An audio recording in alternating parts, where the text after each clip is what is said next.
Bienvenidos hermanos a la tercera semana de la clase Historia de la Iglesia, la semana de septiembre 12 al 18.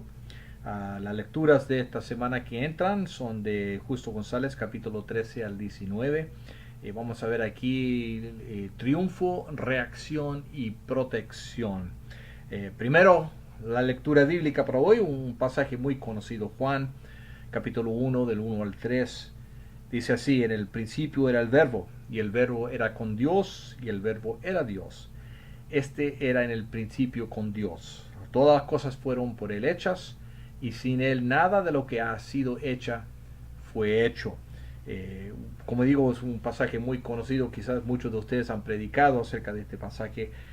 Simplemente lo que Juan quiere enfatizar aquí es que el verbo, el Hijo de Dios, en la segunda persona de la Trinidad, era con Dios, era Dios mismo, estaba desde el principio. Obviamente no significa que tuvo un principio, que fue el creado, pero simplemente el principio de todas las cosas que existen, él ya estaba ahí. Y en ese sentido es creador, por él fue todo hecho. Y vamos a ver en las semanas, en sus estudios, en la semana que entra, cuán importante y cuánto debate hubo acerca de este entendimiento de quién era Jesucristo, en las controversias y los concilios que vienen. Bueno, la iglesia ahora han visto es la religión oficial aprobada del imperio, sea eso para lo bueno o sea para lo malo. Primero hay que fijarse que aún en esos días no todos estaban contentos con este triunfo, se podría decir.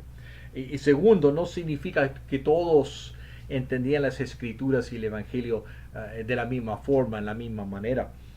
Lo que ocurrió, y esto es supremamente importante en la historia de la iglesia y aún hoy día, es que los cristianos tuvieron que hacer preguntas acerca de la relación del Padre y el Hijo y el Espíritu Santo.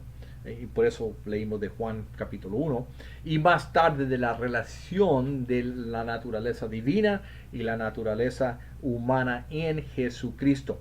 O sea, creían en un solo Dios, eran monoteístas, había un solo Dios, pero también leían en las escrituras y veían en las escrituras que Jesucristo y el Espíritu Santo eran tratados como divinos, o sea, se hablaban de ellos como seres divinos, como Dios. ¿Y cómo es posible? Se hacían la pregunta, muchos hacían la pregunta, ¿cómo es posible entonces que haya un solo Dios, pero que el Hijo y el Espíritu Santo también son divinos? Y ahí comenzaron las discusiones, los debates, las peleas, los concilios. O sea, aunque no todos los argumentos eran trinitarios, esas fueron las preguntas. Y esto no se resolvió por muchos años. Bueno, temas, cosas importantes para reconocer, para considerar en sus lecturas esta semana. Número uno, Constantino es victorioso, declara la religión cristiana como la favorita, la oficial del imperio. Esto determina la dirección de la iglesia, de la cultura de Europa, la cultura occidental por siglos y siglos hasta hoy día. Pero algunos aún entonces reaccionan en contra de una iglesia oficial y van a ver el desarrollo del monaquismo. Otros reaccionan porque no están dispuestos a dejar todavía el paganismo.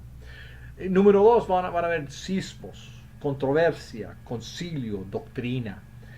La iglesia en esos días era la oficial, pero no significa que todos eran actualmente cristianos, o que estaban todos en acuerdo con todo, o que todos entendían la doctrina de la misma forma, la misma manera. Tampoco significa que la influencia pagana ha desaparecido completamente. Número 3, van a ver los gigantes de la fe, como los habla, como lo describe Justo González. Es un tiempo, por lo tanto, este tiempo, estos siglos, es un tiempo cuando surgen muchos de los gigantes de la fe ortodoxa. Esta semana vemos el primero, quien fue importante en el concilio de Nicea, Atanasio. Van a leer y a estudiar acerca de él. Ahora, algunas preguntas para hacerse durante la semana, durante estas lecturas. Número uno, ¿cómo evalúa usted ahora en estas lecturas durante esta semana el triunfo, entre comillas, del cristianismo bajo Constantino, discúlpeme. ¿Fue algo bueno? ¿Algo malo? Un poquito de los dos. ¿Cómo evalúa las relaciones entre la política, el gobierno, el emperador, el rey y la religión, la iglesia? ¿Cómo evalúa esas relaciones? Pregunta número dos. ¿Cómo evalúa las reacciones monásticas ante este triunfo?